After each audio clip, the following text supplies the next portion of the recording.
Good novatos, thanks again for tuning in to yet another video. Infamous coming at you from the West Coast yet again, out here in California. Would you guys just do me a favor? Go ahead and hit that like button in the video, or on the channel, or on the webpage, whatever, or on your phone. Just hit the like button, much appreciated. It'll help out the channel. And yes, thank you for tuning in to yet another video. Thanks for joining me today on this beautiful afternoon out here in San Jose, California. And let's just go ahead and get on with the topic of today's ride. This is a video that I already filmed. I filmed it in my studio, and you know what? The lighting wasn't too good, and the overall quality of the video just wasn't great. So I just kind of decided, you know what? I'm gonna redo it and do it right out here on the bike, like always, and probably, I guess, throw in some current talking points, or some current notes, something that's going on right now with the shortage of chips, new vehicles.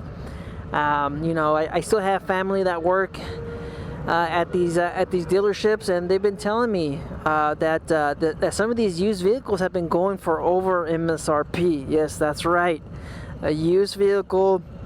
From what I've been told, we're looking at probably an additional $4,000 on top of brand new MSRP, which is quite a bit. But I mean, that's what's going on right now. I mean, it's everything. It's the pandemic, the shortage of goods. People aren't working, so I mean, it is what it is. So this is just what happens when you just have bad policies, and you're just, I guess you're just not informed, and you don't know what's really going on. And that's just what happens when you run a campaign in your basement.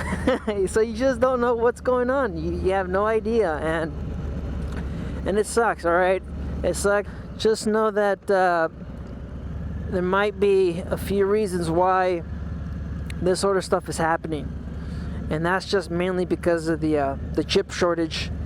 And the chip shortage is going to be around until 2023. It's going to be around for some time, and maybe that's why we've seen that delay of the dealer event. We were supposed to get some news in August, but you know what? Let me fill up. I seem to be running out of gas every damn week, but let's just go ahead and fill her up. Gas is now at $4.95 here in San Jose, so just in case you guys were wondering. A few moments later. Alright, so where was I? That's right.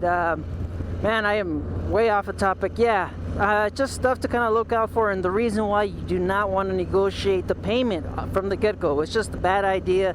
You put yourself in a real bad position, and you don't know the price of the bike or what you're getting it for. All right. I mean, if you know advanced math, maybe you might be able to figure it out. But if you're someone like myself, math is not it's not one of my top skills, or one of my hidden skills, or whatever. I did pretty bad in math, so. Yes, you'd never want to negotiate payments, and that's one of the things that they always bring up as a sales guy. When you're negotiating on a bike, they always want to know, hey, how much are you willing to pay per month, or how much can you pay per month? And it's just a trap. All right, once you start negotiating payments, they could do a number of different things. They could make you pay more interest, extend your loan. Sorry, not interest. They could actually get you to pay more of a down payment to kind of adjust your monthly payment, and you're not even changing the price of the bike or the vehicle. You're not doing any of that. So by you paying more down, you're still paying the same price that they want you to. So you're not getting a better deal. And like I mentioned, they could also extend your payments. So instead of paying 6 years, you're now paying 7 years, or maybe 8 years, or something like that. And instead of paying less for the vehicle, you're actually paying more now, because you're extending your loan, your payments. So yes, it's a bad idea. Do not do it. And like I said, if you can't do the math, then you'll find yourself paying whatever they want you to pay.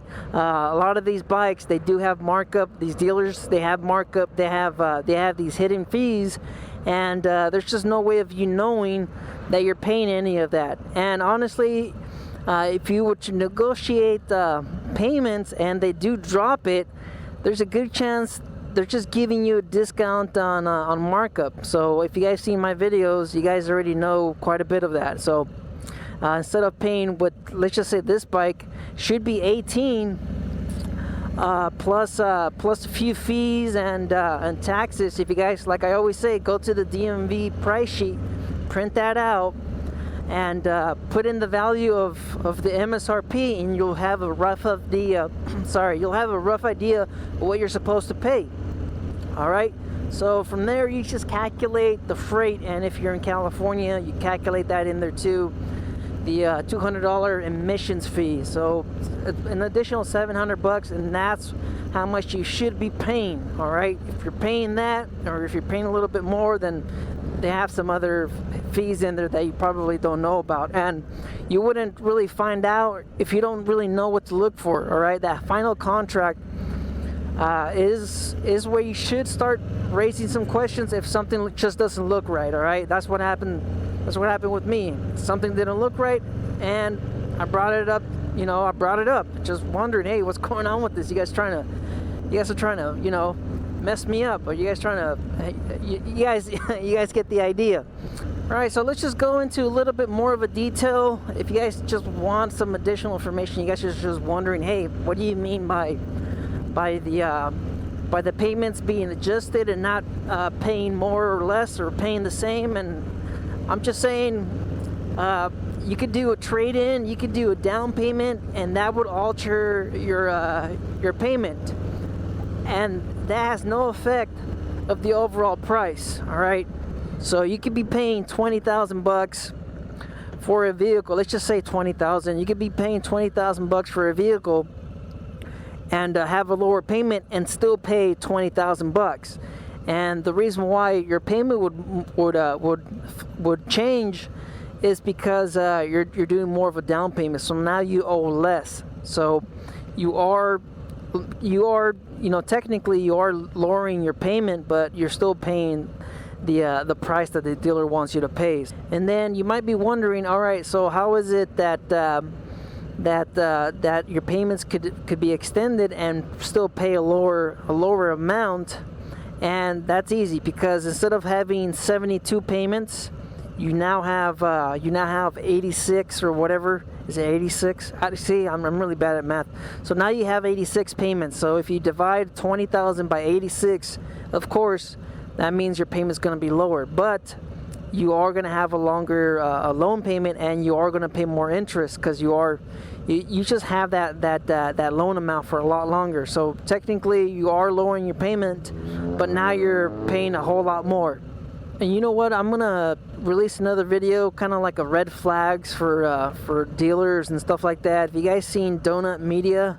They released a pretty good informative video on dealerships. I really liked it, and it's just something that I probably just want to add on top of that video. If you guys haven't seen it, just check out that video. They have a lot of good information on how and why the dealer, the network, everything's kind of structured the way it is.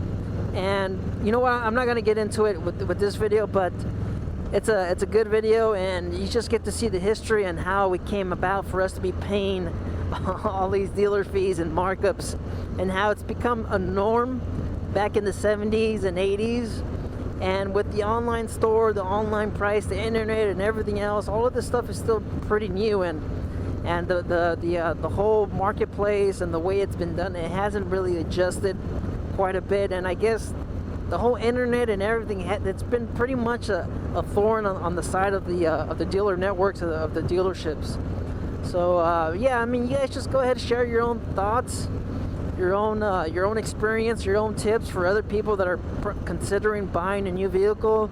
And like I said, I mean, right now it is pretty tough with the whole situation that we're going through, and the pandemic and shortages, labor shortage, goods, and just a whole lot of different things. And of course, China's getting into Taiwan, and And you know what, that's, you know, that's not this channel, all right?